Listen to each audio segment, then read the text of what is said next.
तुम्हाला माहिती आहे का, आता दातांचा मोल्ड न घेता सुद्धा डेंटल ट्रीटमेंट करता येते.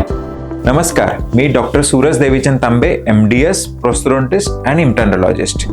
आपल्या क्लिनिकमध्ये म्हणजे द व्हाईट पर्ल डेंटल क्लिनिकमध्ये आपण डिजिटल टेक्नॉलॉजीचा वापर पुरेपूरपणे करतो. त्यातली एक टेक्निक जी आहे ती आहे 3D टेक्नॉलॉजी. पूर्वी डेंटल क्राउन्स किंवा दात बसवण्यासाठी किंवा अलायनस करण्यासाठी आपल्याला दातांचे साचे बनवायची गरज पडायची. आता साच्यांची गरज नाही पडत. आता डिजिटल टेक्नॉलॉजीद्वारे आपण आपल्या ट्रीटमेंट्स कम्फर्टेबली आपण कंप्लीट करू शकतो. फॉर एक्झाम्पल, आपल्याकडे ही जी टेक्नॉलॉजी आहे ही जर्मन टेक्नॉलॉजी आहे. त्याच्यामध्ये आपण दातांचे मोल्ड न बनवता फक्त 3D स्कॅनिंगने आपण आपले इम्प्रेशन्स घेऊ शकतो. याच्यामुळे पेशंट्सला काहीही वेदना होत नाही, डिस्कम्फर्ट होत नाही. यामध्ये आपण ॲक्युरसी बघू शकता की 100% याच्यामध्ये ॲक्युरसी असते. ठीक आहे, आपली ट्रीटमेंट कशी होणार आहे, काय करणार आहोत आपण, आपलं प्रोबॅबल किती, आपले कसे रिझल्ट्स येणार आहेत, ह्या सगळ्या ह्या टेक्नॉलॉजीनुसार आपल्याला कळतं. तर ह्या ट्रीटमेंटचा आपल्याला फायदा घ्यायचा असेल किंवा ह्या ट्रीटमेंटबद्दल आपल्याला अधिक माहिती हवी असेल तर आपल्याकडे व्हिजिट करा the white pearl dental clinic and implant centre, Nashik.